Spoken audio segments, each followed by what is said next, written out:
तर फंक्शनचं प्रॅक्टिकल करून बघितलं आपण. हो हो सर. ओके, तर बघा इथं आता पुढचा जो टॉपिक आहे तो सुरू करण्याचा आधी एक मागे एकदा रिवाइज करून घेऊ. आपण काय काय बघितलं.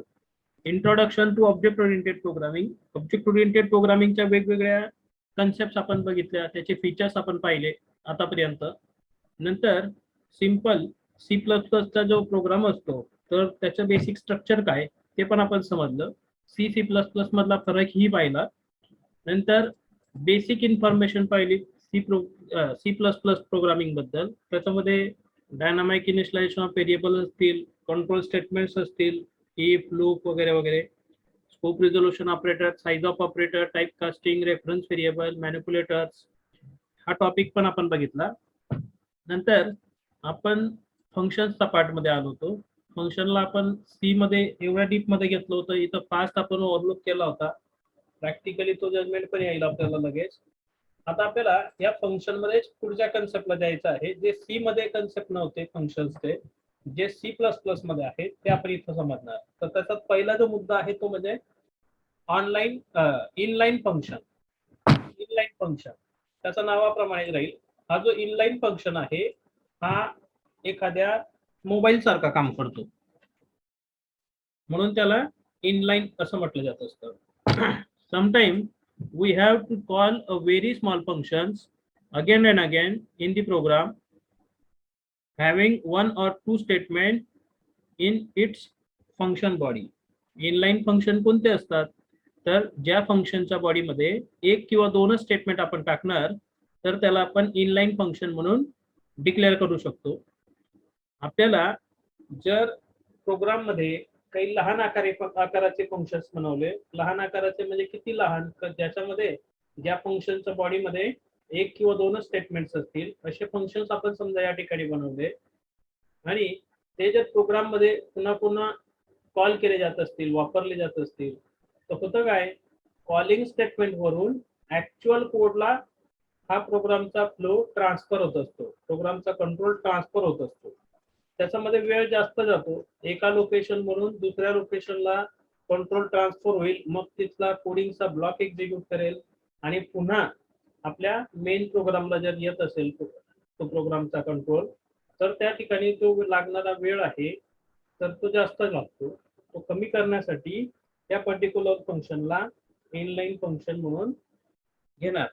तर हे जे इनलाईन फंक्शन्स आहे, जसं फॉर एक्झाम्पल आता समजा तुम्हाला सी प्लस प्लस मध्ये तुम्ही प्रोग्रामिंग करत आहात आणि तुम्हाला फक्त एवढं जाणून घ्यायचं आहे, एक प्रॉब्लेम आहे रात्री स्टडी करताना की बुवा मेन फंक्शनच्या नंतर सेमिकोलॉन लावायचा आहे की नाही, बरोबर. मेन फंक्शन नंतर सेमिकोलॉन लावायचा आहे की नाही असा तुमचा माइंड मध्ये प्रॉब्लेम आला, तर तुम्हाला काय योग्य राहील, जळगाववरून शाद्याला बस पकडायची, इथे येणार, मला विचारणार सर मेनच्या पुढे सेमिकोलॉन लावायचा आहे, फोन करून विचारून घेणार, ते योग्य राहील. फोन करून विचारलं तर त्या ठिकाणी तुमचा वेळ पण वाचेल, सगळ्या गोष्टी वाचतात, कमीत कमी वेळामध्ये जास्तीत जास्त काम होऊन जात असतं. तर तोच कन्सेप्ट या ठिकाणी आहे. कॉलिंग स्टेटमेंट वरून ऍक्च्युअल कोडला ट्रान्सफर होण्यासाठी लागणारा वेळ जर अवॉइड करायचा असेल कुठल्या सिच्युएशनला, फक्त एक किंवा दोन स्टेटमेंट एक्झिक्यूट करण्यासाठीच्या सिच्युएशन मध्ये, तर तुम्ही इनलाईन फंक्शन्स वापरू शकतात. आता हे इनलाईन फंक्शन म्हणजे नेमकं काय राहील, तर हे बिलकुल छोट्या आकाराचे फंक्शन्स असतात. छोट्या आकाराचे म्हणजे ज्याच्यामध्ये एक किंवा दोन स्टेटमेंट राहील. In such classes, it take much more time in transferring the control to the function, saving the registers, pushing arguments to stack, and again return it main function. तर हे जे प्रोग्राम एक्झिक्युशन साठी लागणारा वेळ आहे हे कमी करायचं असेल तर त्यासाठी आपण यांचा वापर करणार. या ठिकाणी हे जे इनलाईन फंक्शन्स आहेत याला इनलाईन कीवर्डने इनलाईन म्हणून डिक्लेअर करता येत असतं आपल्याला.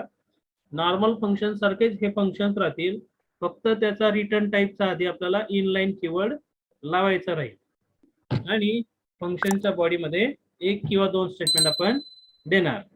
बघा याचं सिंटॅक्स इनलाईन आणि फंक्शन हेडर. फंक्शन हेडर मध्ये रिटर्न टाईप आणि त्या फंक्शनचं नाव तुम्ही देतात आणि ब्रॅकेटमध्ये त्याच्या आर्ग्युमेंटची लिस्ट आणि मध्ये जी काही बॉडी असेल ती मेन्शन करायची. बरोबर.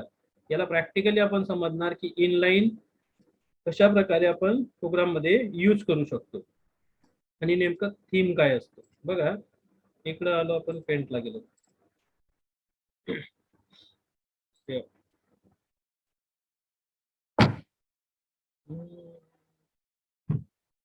इनलाईन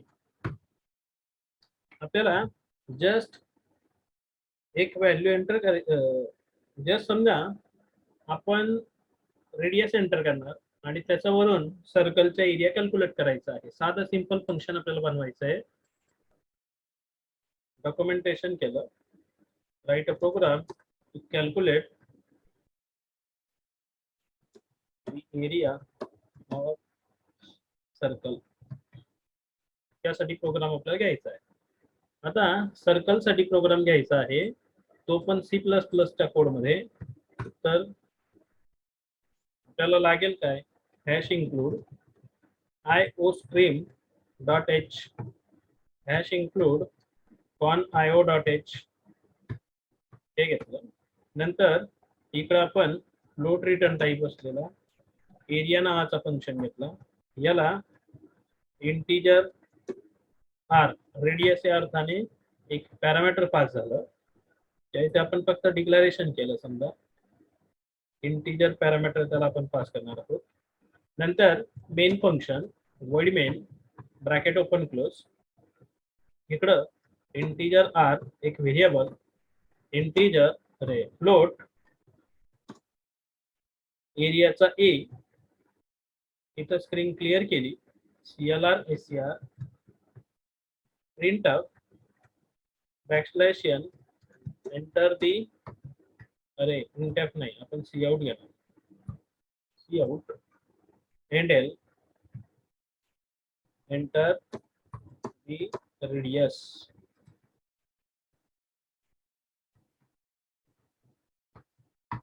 इन आर आर व्हेरिएबलची व्हॅल्यू आपण पास केली. बरोबर. आता इकडं आपण एरिया फंक्शनला कॉल करणार. A equals to area in bracket r असं आपण पास पण केलं आणि get cs main function complete. एवढं झालं सिंपल. याच्यामध्ये क्लास वगैरे वगैरे काहीच नाही दिला. आता एवढं झाल्यानंतर हा जो एरिया फंक्शन आहे त्याचं डेफिनेशन लिहिणार. फ्लोट रिटर्न टाईपचा एरिया फंक्शन इन ब्रॅकेट. यामध्ये हा इनलाईन बनवायचा आहे. तर inline float in bracket area आणि इथं integer r bracket open close. इथं त्याने काय केलं पाहिजे जस्ट रिटर्न केलं पाहिजे 3.14 इंटू आर. बस एकच स्टेटमेंट आपण घेतलं त्याच्यामध्ये. म्हणजे या फंक्शनला आपण इनलाईन म्हणून या ठिकाणी बनवू शकतो देऊ शकतो. आता जर आपल्याला वाटलं की हे C++ आहे ही जर सी ची थीम झाली आपण काय केला याला उचला इथून याला उचलून इकडे साईडला घेतलं. इकडनं हे जे आहे मेन फंक्शनचा कोड याला थोडंसं खालून घेतलं. हे डिक्लेरेशन उडवला आणि हे जे डेफिनेशन आहे ते डेफिनेशन डायरेक्ट इन्क्लूड फाईल्सचा वर्ड इथं. बरोबर. आणि याला थोडंसं वर करून टाकलं. हे झालं. सी मध्ये प्रोसिजरल लँग्वेज होती मेन आधी मग बाकीचे फंक्शन लिहित होतो. इथं तुम्ही वरती पण घेऊ शकता. आपण जे आधी केलं होतं खाली एरिया फंक्शन घेतला होता वर टॅल डिक्लेअर केला होता तरी पण चालेल. तो कन्सेप्ट पण चालणार आणि अशा पद्धतीने पण चालेल. तर बघा इथं लॉजिक काय आहे इनलाईन फंक्शनचं हे लॉजिक आहे. यामध्ये आपण हा एक एरिया कॅल्क्युलेट करण्यासाठी सर्कलचा एरिया कॅल्क्युलेट करण्यासाठी एरिया नावाचा फंक्शन घेतला आणि तो फंक्शन इनलाईन म्हणून बनवला. नॉर्मल सिच्युएशन मध्ये होतं काय ज्यावेळेस मेन फंक्शन कडून एखादं फंक्शन कॉल केलं जातं, मेन फंक्शन मध्ये एखादं फंक्शन कॉल केलं जातं, असं त्याचं एरिया फंक्शन इथं कॉल झाला आहे. तर काय होईल, हा कॉल केल्यानंतर हा कंट्रोल इथून या ठिकाणी जातो, ते स्टेटमेंट रन करतो आणि परत तो पर्टिक्युलर फंक्शन एंड झाल्यानंतर याच्या खालच्या स्टेटमेंटला कंट्रोल ट्रान्सफर होऊन येतो. तर बघा, आता हे छोटंसं प्रोग्राम असेल तर ठीक आहे, इथून इथं गेला, ते स्टेटमेंट रन केले आणि परत तो खाली येऊन गेला. पण हा प्रोग्राम जर 50-60 पेजेसचा राहिला असता, आपण त्याला फंक्शन डिफाईन केला आहे पहिल्या पानावरती आणि कॉल करत आहोत समजा शेवटच्या पानावरती, तर हा कंट्रोल इथून निघेल, इथं जाईल, ते एकच स्टेटमेंट आहे किंवा 2 स्टेटमेंट आहेत ते रन करेल आणि परत तो इथून खाली. तर इथून इथं जाण्याचा आणि परत रिटर्न येण्याचा जो वेळ आहे तो कंट्रोलला जास्त लागेल. तर तो वेळ कमी करायचा आहे, तर त्यासाठी हे फंक्शन आपण जर इनलाईन म्हणून डिक्लेअर केलं, जसं आता केलं आहे, तर हा कंट्रोल इथून इथं नाही जात. हे कॉलिंग स्टेटमेंट आहे, हे कॉलिंग स्टेटमेंट आहे आणि हे ऍक्च्युअल कोड आहे. याला ऍक्च्युअल कोड म्हणणार, फंक्शन डेफिनेशन म्हणजे ऍक्च्युअल कोड. तर हा कॉलिंग स्टेटमेंट वरून ऍक्च्युअल कोडला कंट्रोल ट्रान्सफर करणार नाही. तिथं होईल काय, तो इनलाईन असल्यामुळे हा जो कोड आहे हा या जागेवरतीच या मेन फंक्शन मध्येच तो एक्सपांड करेल, त्याचं वर्किंग करून घेईल आणि पुढे कंटिन्यू चालेल. हे आपल्याला व्हिज्युअली डोळ्याने दिसणार नाही, ते वर्क इंटरनली होत असतं. बरोबर, तर यालाच म्हणणार आपण इनलाईन फंक्शन. क्लिअर एवढं? हो सर. हो सर. ओके. आता या इनलाईन फंक्शन बद्दल अजून काही 2-3 पॉइंट आपण पाहणार. इनलाईन फंक्शन जे आहे या सिच्युएशन मध्ये वर्क करणार नाही. पहिले तर याचं advantage, inline function reduce the execution time of program. Inline function मुळे प्रोग्राम एक्झिक्युशनचा जो टाइम आहे तो रिड्यूस होतो, कमी होतो. But the size of program is increase. पण त्यामुळे प्रोग्रामची साईज वाढते. का वाढते? Because the statement in the definition of inline function recompile every time when function is call. हे जे फंक्शन आहे, ज्या वेळेस तुम्ही कॉल करणार त्या वेळेस रिकम्पाइल करेल आणि ज्या वेळेस रिकम्पाइल होतं तर ऑटोमॅटिक प्रोग्रामची साईज ही इन्क्रीज केली जात असते. बरोबर, म्हणून प्रोग्राम एक्झिक्युशन साठी लागणारा वेळ कमी होईल, हा त्याचा डिसएडव्हान्टेज. हा त्याचा ऍडव्हान्टेज, पण प्रोग्रामची साईज वाढेल, हा त्याचा डिसएडव्हान्टेज आहे. प्रोग्राम एक्झिक्युशन साठी लागणारा वेळ कमी होईल, हा त्याचा ऍडव्हान्टेज. आणि रिकम्पायलेशन मुळे पुन्हा पुन्हा रिकम्पायलेशन होतं, म्हणून प्रोग्रामची जी साईज आहे ती वाढते, तो त्याचा डिसएडव्हान्टेज. असं ऍडव्हान्टेज आणि डिसएडव्हान्टेज या 2 लाईन मध्ये आपण इनलाईन फंक्शनचं सांगू शकतो. क्लिअर एवढं? हो सर. हो सर. 4 मार्कासाठी कम्प्युटरच्या डिग्रीच्या पेपर्स मध्ये BSc असू द्या की BC असू द्या, डिप्लोमा असू द्या की इंजिनिअरिंग असू द्या, 4 मार्कासाठी इनलाईन बद्दल क्वेश्चन आला की इनलाईन फंक्शन काय, त्याचा ऍडव्हान्टेज काय, त्याचं डिसएडव्हान्टेज काय, त्याचं सिंटॅक्स काय, त्याचं एक्झाम्पल काय आणि त्याचं लिमिटेशन काय, ते पण आपण या ठिकाणी बघूया. इनलाईन फंक्शन या सिच्युएशन मध्ये वर्क करणार नाही. इनलाईन फंक्शन त्याच्या बॉडीमध्ये आपण स्विच, गो टू किंवा लूप हे वापरू शकत नाही. लूप, स्विच किंवा गो टू हे स्टेटमेंट इनलाईन मध्ये का वापरता येणार नाही? बरं सांगता येईल का तुम्हाला?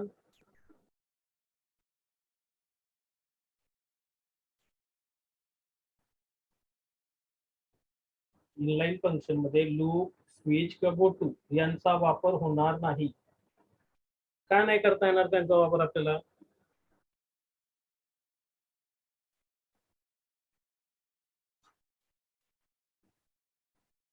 इनलाईन फंक्शन हे साध्या साईजचे फंक्शन असतात. 1 किंवा 2 फक्त स्टेटमेंट त्याच्यामध्ये आपण देऊ शकतो. हे नॉर्मल फंक्शन प्रमाणे जे असतात, पण ते साईज मध्ये खूप लहान असतात. त्याच्यामध्ये 1 किंवा 2च स्टेटमेंट आपण लिहिणार आणि लूप, स्विच किंवा गो टू हे जे स्टेटमेंट्स आहे हे 2 पेक्षा जास्त स्टेटमेंटचं ग्रुपिंग करतात. बरोबर, लुपिंग म्हणा किंवा स्विचिंग म्हणा किंवा मग तुम्ही गो टू म्हणा, यांच्यामध्ये 2 पेक्षा जास्त स्टेटमेंटचं ग्रुपिंग होतं. म्हणून हे कन्सेप्ट इनलाईन फंक्शन मध्ये वापरता येत नाहीत. इनलाईन फंक्शन मध्ये फक्त 1 किंवा 2च स्टेटमेंट आपण ऍड करू शकतो. बरोबर. हो सर. नंतर हो sir. If the function has static variable, ज्या वेळेस इनलाईन फंक्शन मध्ये तुम्ही स्टॅटिक व्हेरिएबल डिक्लेअर करतात तर तो इनलाईन फंक्शन होत नाही. इनलाईन फंक्शन मध्ये स्टॅटिक व्हेरिएबल वापरता येत नाही. बरोबर. इनलाईन फंक्शन हा रिकर्सिव्ह नसतो. रिकर्शन इनलाईन फंक्शन मध्ये पॉसिबल होत नाही, कारण रिकर्शन पण 2 पेक्षा जास्त स्टेटमेंट प्रोव्हाइड करतं आपल्याला. आणि if the function body has more than 2 statement, then it will execute as a normal function. Inline फंक्शनच्या बॉडीमध्ये तुम्ही 2 पेक्षा जास्त स्टेटमेंट जर लिहिलेत तर ते एरर देणार नाही, ते नॉर्मल फंक्शन प्रमाणे वर्क करेल.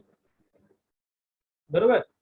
तर अशा ह्या गोष्टी आहेत. इनलाईन फंक्शन ह्या सिच्युएशन मध्ये वर्क करू शकत नाही. हे 4 सिच्युएशन्स आहेत, ह्या पण आपण नमूद केल्या पाहिजे इनलाईन फंक्शन बद्दल कोणी काय विचारलं तर.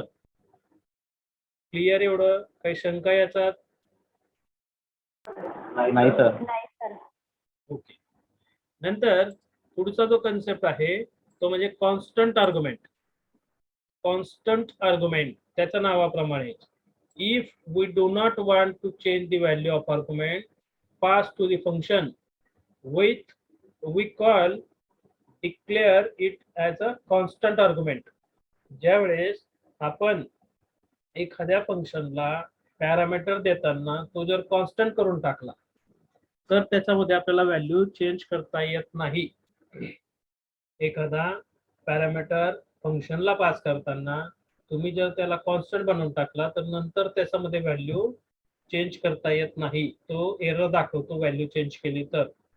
कसं कॉन्स्टंट आर्ग्युमेंट काय बघा, व्हॅल्यू डिस्प्ले करण्यासाठी एक डिस्प्ले नावाचं फंक्शन डिक्लेअर केलं, त्याचा आर्ग्युमेंट जो पास करणार तो नॉर्मल इंटिजरच्या ठिकाणी कॉन्स्टंट इंटिजर ठेवला है ना, फिक्स झाला. मग डेफिनेशन मध्ये पण आपण डिफाईन करताना कॉन्स्टंट इंटिजर एक्स असं नोट केलं, आणि तुम्ही जर इथे गडबड करायचा प्रयत्न केला एक्स इक्वल टू 100 वगैरे काय काय करायला गेलात तर तो एरर देणार डेफिनेट. याला प्रॅक्टिकली आपण समजणार आहोत. कॉन्स्टंट आर्ग्युमेंट इकडे आलो compiler.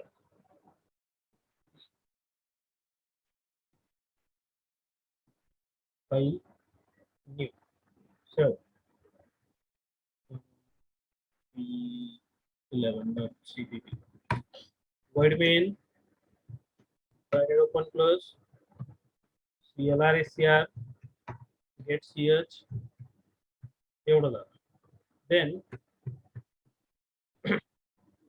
hash include iostream.h hash include conio.h एवढं झालं. यात इंटिजर डिस्प्ले नावाचा एक फंक्शन घेतला, जस्ट व्हॅल्यू डिस्प्ले करण्यासाठी याचा वापर करणार आहोत. याला एक पॅरामीटर देणार, तो पण कॉन्स्टंट टाईपचा राहील, कॉन्स्टंट इंटिजर टाईपचा राहील. एवढं झालं. आता इकडं void रिटर्न टाईपचा display function, void return type देऊ याला, इंटिजरची काही गरज नाही. void डिस्प्ले इथं याचा constant integer x bracket open close cout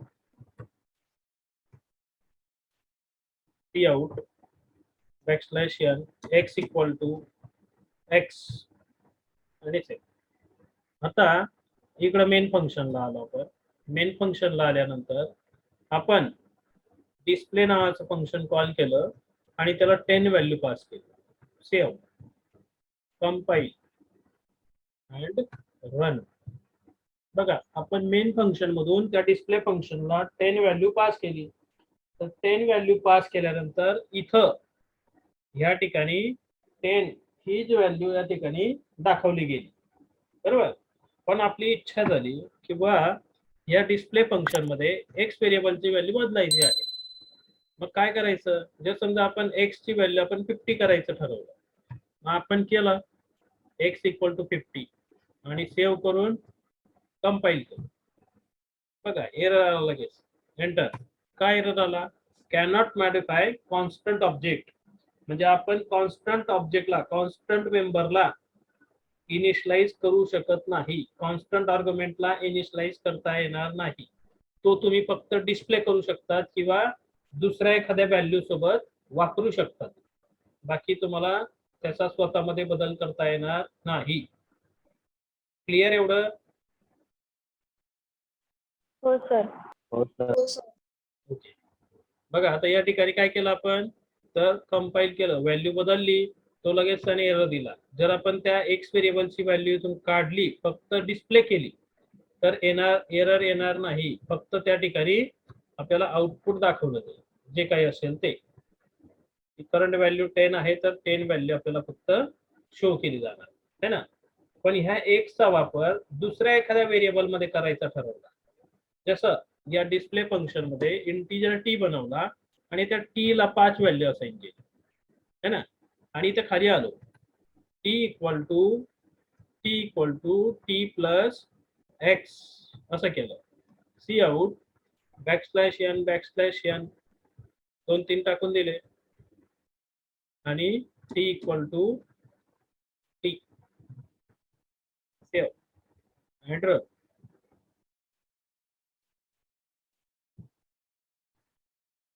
T equal to 15 याच्यात तो करेल, पण त्या एक्सच्या स्वतःमध्ये तो बदल करणार नाही.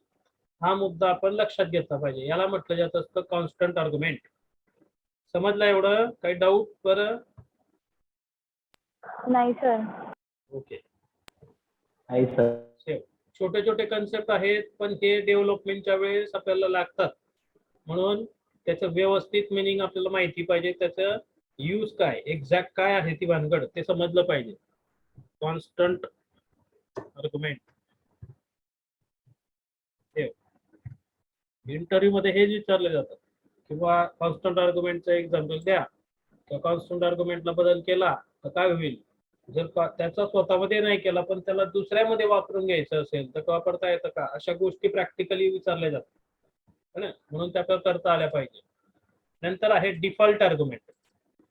डिफॉल्ट आर्ग्युमेंट, आता डिफॉल्ट आर्ग्युमेंट काय, जर समजा आपण फंक्शन डिक्लेरेशन करताना जनरली व्हॅल्यू देत नाही, फंक्शन डिक्लेरेशन करताना आपण जनरली व्हॅल्यूज देत नाहीत, पण काही सिच्युएशन मध्ये किंवा या डिफॉल्ट आर्ग्युमेंटच्या सिच्युएशन मध्ये डिफॉल्ट व्हॅल्यू जर आपण देऊन टाकल्या तर कॉलिंग करताना त्याला आर्ग्युमेंट्स जर पास केले नसतील तर या डिफॉल्ट व्हॅल्यूच्या आधारे त्या ठिकाणी ते वर्क केलं जात असतं. तर त्याला म्हणतात डिफॉल्ट आर्ग्युमेंट. आता हे डिफॉल्ट आर्ग्युमेंट पण कसं वापरायचं ते या प्रॅक्टिकलच आपण समजतो. डिफॉल्ट आर्ग्युमेंट, समजा आपल्याला प्रिंट लाईन नावाचं एक फंक्शन घ्यायचं आहे. लाईन्स प्रिंट करण्यासाठी आपण प्रिंट लाईन नावाचं एक फंक्शन घेणार आणि त्याच्या आधारे हे डिफॉल्ट आर्ग्युमेंट समजणार. File new save p12.cpp. एक मिनिट हा, पाऊस चालू झाला खिडकीत.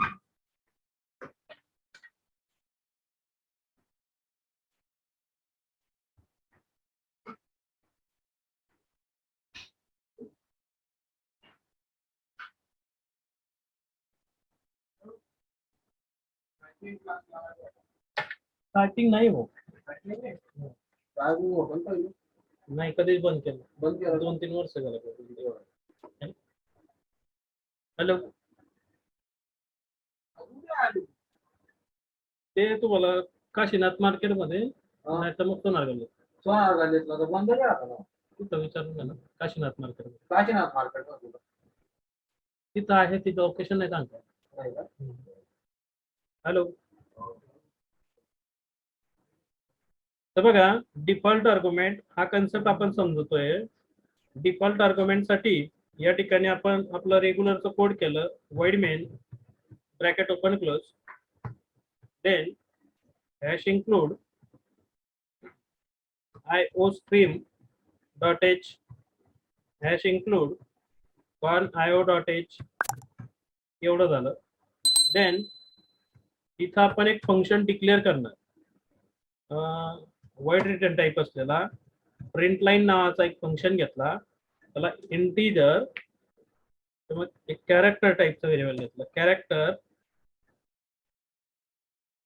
C equal to single quote मध्ये स्टार आणि इंटीजर एल इक्वल टू किंवा टी इक्वल टू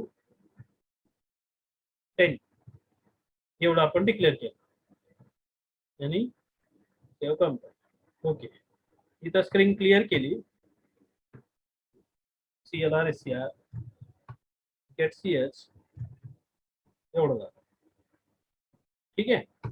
आता या फंक्शनचं डेफिनेशन, प्रिंट लाईन फंक्शनचं डेफिनेशन, वाईड रिटर्न टाईप असलेला प्रिंट लाईन नावाचा फंक्शन, याला कॅरेक्टर सी इक्वल टू किंवा कॅरेक्टर सी एवढं दिलं, इंटीजर टी एवढं दिलं, यामध्ये bracket open close,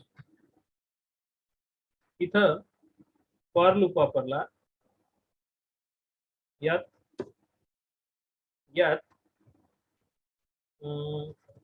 integer i equal to 0, i less than equal to t किंवा i less than t and i plus plus bracket open close.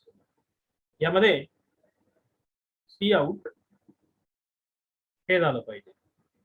याच्यात काय केलं पाहिजे तर त्याने सी व्हेरिएबलची व्हॅल्यू प्रिंट केली पाहिजे आणि याला सेव्ह केलं, कंपाईल केलं.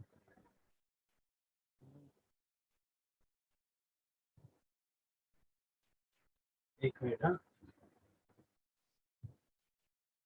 इफेक्ट प्रेस झाला तो.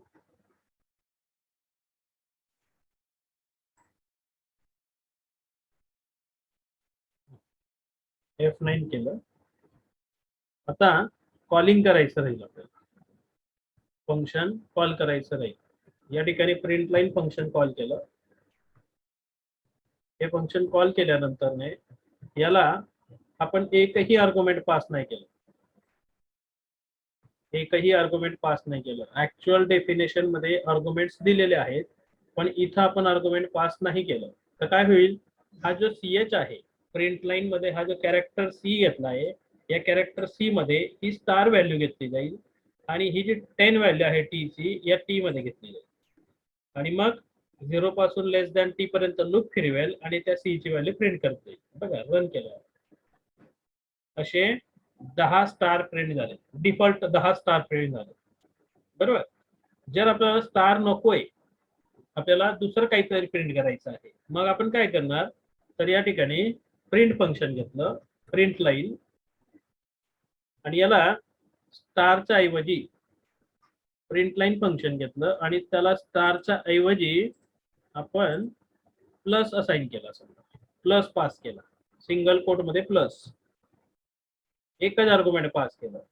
तर मग होईल काय, हा जो डिक्लेरेशन मध्ये स्टार घेतला आहे त्याच्या जागी रिप्लेस करेल प्लसला, म्हणजे हा जो प्लस आहे हा या सी मध्ये घेतला जाईल आणि हा जो 10 आहे तो टी मध्ये घेतला जाईल.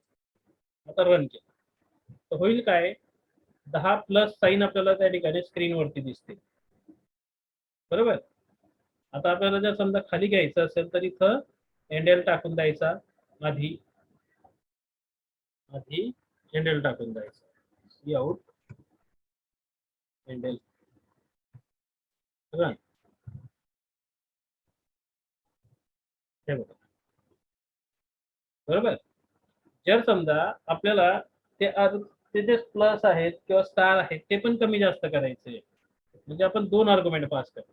पुन्हा सी आउट केलं, एंडेल, इथं print line in bracket single code मध्ये. जर समजा आपल्याला डॉलर साइन डिस्प्ले करायचा आहे तर डॉलर साइन दिलं, आणि किती डॉलर साइन डिस्प्ले करायचे आहे, समजा 5च डिस्प्ले करायचे आहे तर 5 व्हॅल्यू दिली, तर तो डॉलर जो आहे तो सी मध्ये ट्रान्सफर करेल आणि जो 5 आहे तो टी मध्ये टाकेल आणि मग त्यानुसार या ठिकाणी आपल्याला आउटपुट दाखवलं जाईल. सेमीकोलन राहील.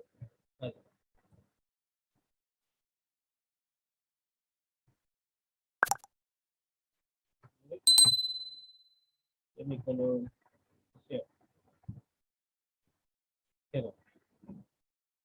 समजलं एवढं. याला म्हणतात डिफॉल्ट आर्ग्युमेंट. हो सर. है ना.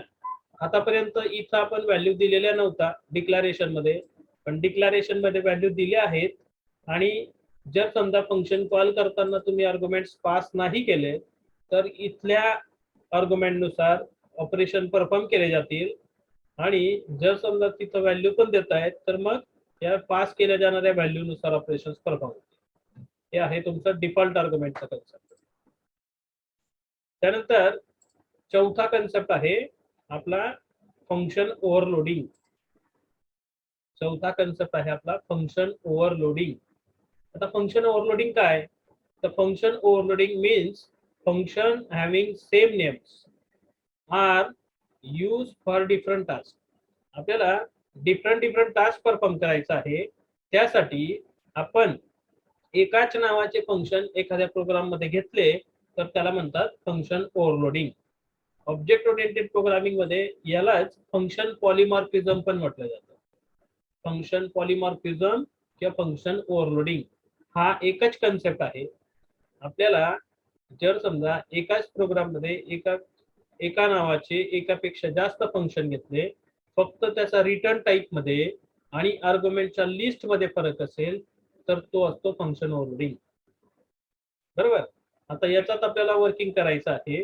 या संबंधी पण आपण एक प्रोग्राम घेणार. समजा आपल्याला एरिया कॅल्क्युलेशनचा एक प्रोग्राम कन्स्ट्रक्ट या ठिकाणी करायचा आहे. एरिया कॅल्क्युलेशन साठीच आपण जाणार फाईल न्यू ठेव p13.c अरे cpp p13.cpp. आपल्याला एरिया कॅल्क्युलेट करायचा आहे. समजा सर्कलचा एरिया कॅल्क्युलेट करायचा आणि इतर रेक्टँगलचा एरिया कॅल्क्युलेट करायचा आहे. साधं फंक्शन घेऊ आपण. Hash include iostream.h hash include con io.h void main bracket open close then clr get ch save. हे झालं. आता इकडे आलो आपण. समजा आपल्याला कॅल्क्युलेट करायचं आहे एरिया ऑफ सर्कल. मग त्यासाठी फ्लोट रिटर्न टाइप असलेला एक एरिया नावाचा फंक्शन घेतला आणि याला एक पॅरामीटर पास करणार इंटिजर r. रेडियस या अर्थाने r दिला आणि ह्या फंक्शनने काय केलं पाहिजे तर जस्ट रिटर्न केलं पाहिजे 3.14 इंटू r. बरोबर. एवढं कंपाईल. या फंक्शनला आपल्याला कॉल करायचा आहे. इकडे आलो स्ट्रिंग क्लिअरचा खाली c out handle area of circle equal to area in bracket 10 एवढं दिलं. रन केलं. हे नॉर्मल झालं. हे नॉर्मल झालं. हे बघा 314 व्हॅल्यू दाखवली जाईल है ना. आता जर याच्यात फंक्शन ओव्हरलोडिंग करायचं आहे, एरियाच कॅल्क्युलेट करायचा आहे पण तो दुसरा एखाद्या शेपचा. समजा आपल्याला सर्कलच्या ऐवजी रेक्टँगलचा एरिया कॅल्क्युलेट करायचा आहे. मग इंटिजर रिटर्न टाइप असलेला एरिया नावाचा फंक्शन बनवला. वरती पण एरिया इथं पण एरिया, पण याचा रिटर्न टाइप ठेवला आपण इंटिजर आणि याला दोन पॅरामीटर देणार इंटिजर लेंथ आणि इंटिजर ब्रेथ.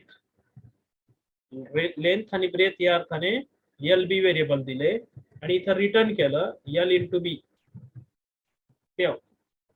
परत खाली आलो. यात c out handle area of rectangle equal to area. इथं दिलं आपण 4 आणि दिलं 6.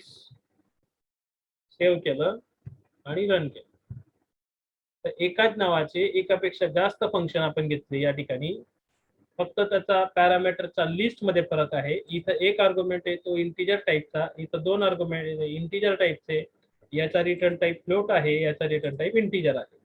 तर हे झालं तुमचं प्रोग्राम फॉर फंक्शन ओव्हरलोडिंग. हे बघा हे आलं आउटपुट साधं. बरोबर. समजलं एवढं. हो सर. Sure. याच्यानंतर पॉइंट आहे स्टोरेज क्लासेस. स्टोरेज क्लासेसचा पॉइंट आहे आपल्याला हा कंटिन्यू करायचा का थांबायचं.